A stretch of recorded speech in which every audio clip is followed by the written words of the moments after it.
Rev up your engines!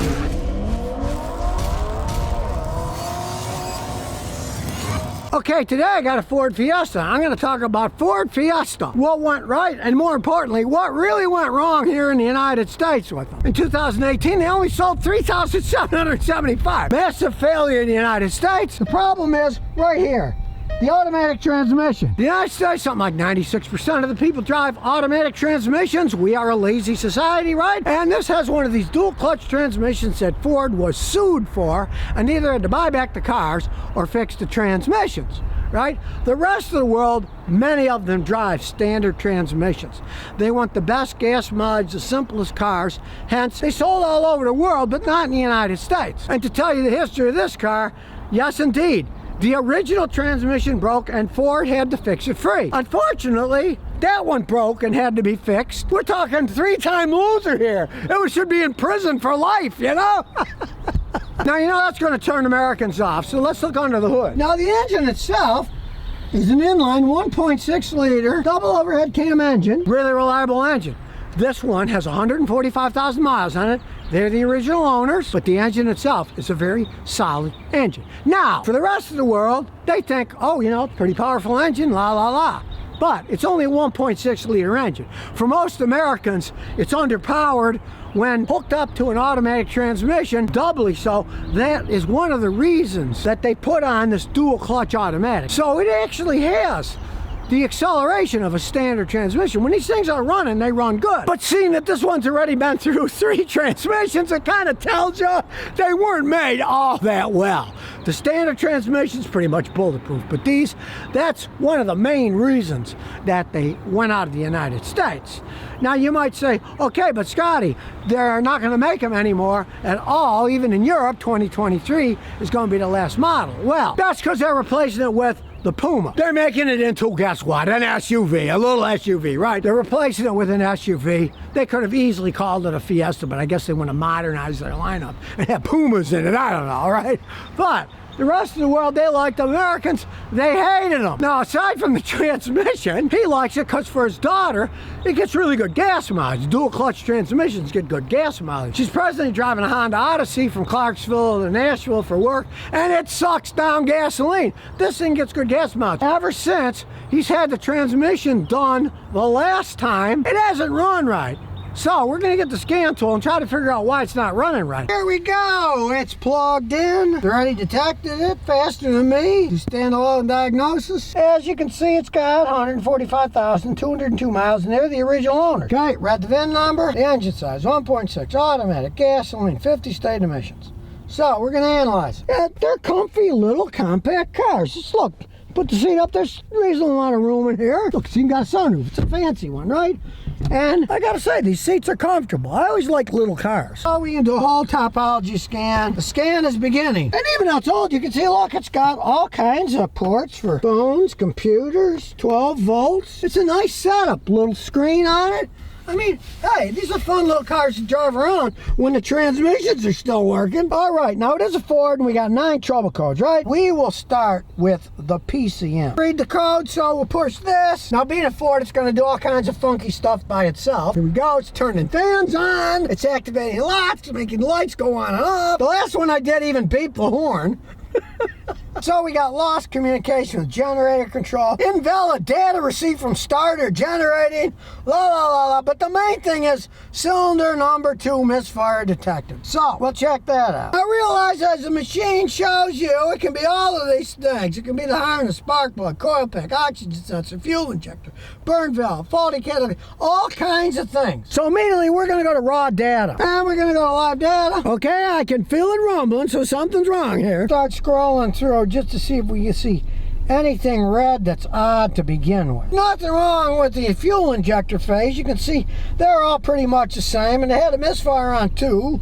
2's pretty much the same as 1 and 3 and 4 pulse width, so it's not a fuel injection problem. Now as you can see here, we have misfires up the wazoo. The total number of misfires is 79,268. So let's just say it's not hiding. This isn't something that happens once a month, right? It's happening a lot. Presently, it's not giving giving any misfires, including cylinder number 2. Now, it may be a problem under load, so I'm going to take it for a little drive with the computer hooked up. So here we go up a hill. It only showed a misfire so far in cylinder number 3. We'll give it some more gas. It is running relatively roughly, but so far it's showing only a misfire in number 3, not on the other ones. The code is for number 2, so I'll drive it a little harder. Now we have some action now. For a second, the check engine light was flashing. There it is.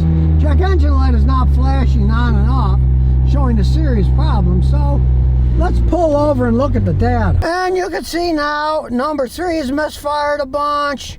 Number 2 is also misfiring. And as I'm driving down the road, I can hear the catalytic converter rattling.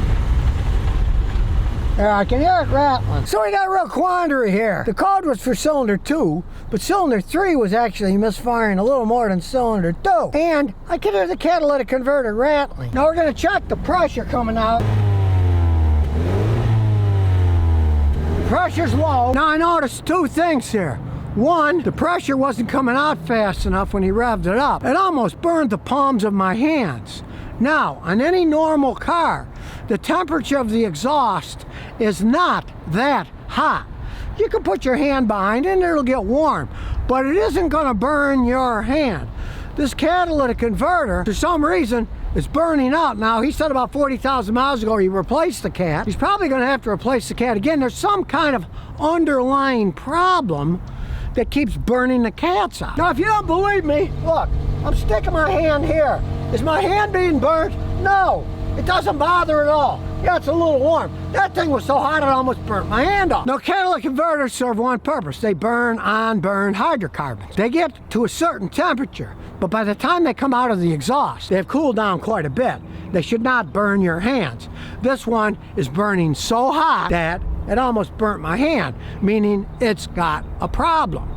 Now, he had it replaced about 40,000 miles ago. I'm thinking, okay, maybe there's something wrong with the car that's knocking it out. But he did tell me it doesn't burn oil. If you got an oil burner, that's going to clog them up, no problems whatsoever. And you're going to have to fix the problem because you keep buying cats, they'll keep clogging up. The reason I suspected a catalytic converter was because I heard it rattling. They shouldn't make any noise. There's a ceramic honeycomb thing inside that's got the catalyst on it. The gas goes through it, burns unburned hydrocarbons, right? But that ceramic catalyst system is encased in a metal shield. The catalytic converter that you see looks kind of like a muffler. And when they break off, they start rattling. Now, the only reason they break off is because of bad production, inferior production.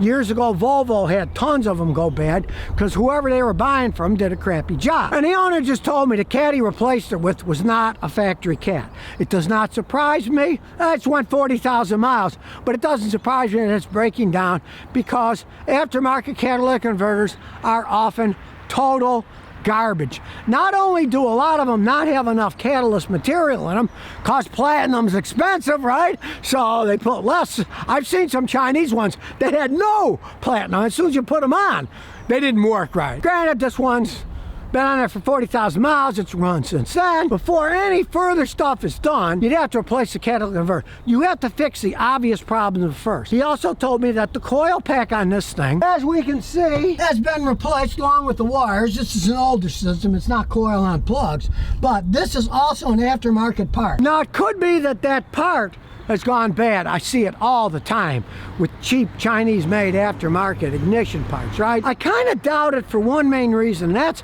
I looked at the ignition coil data while I was driving, and it did not go bad. The misfiring would be because the catalytic converter is building up too much pressure inside the engine, and with too much pressure and heat that can't come out of the exhaust fast enough, it's going to start misfiring. A normal car has a somewhat warm exhaust, but not super hot like that thing. So the catalytic converter's got to be replaced on this thing first. Now, this is Tennessee. There's no emissions law, so people can do whatever they want. That's their own business as far as I'm concerned. But this thing is going to have to start with another catalytic converter or removing the catalytic converter to test it to see if that's the only problem that exists. It's an obvious problem. Always fix the obvious problems first. Don't start with, oh, well, it could be this.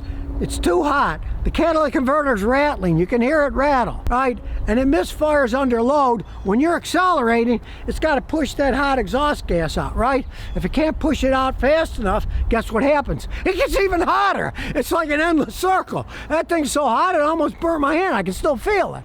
So, in this case, before you do anything on this machine, you replace the catalytic converter like you did 40,000 miles ago. Personally, I'd use an OEM one. The aftermarket ones are often total garbage.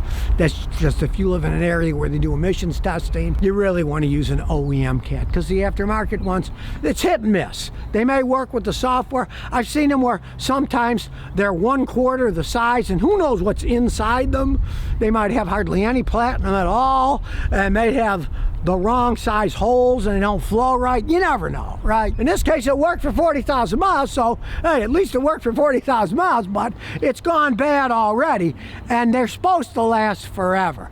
The platinum isn't supposed to be eaten up. That's why it's called the catalyst. It burns stuff. It doesn't burn itself, but in this case, it's burnt out inside, making it hot and making it run bad. So that's where you got to start on this car. And I can imagine many of you watching this video will now say, well, now I know why they don't sell Ford Fiestas in the United States anymore. 3 transmissions went out. This would be the 3rd catalytic converter, so maybe not the greatest cars to buy. So if you never want to miss another one of my new car repair videos, remember to ring that bell.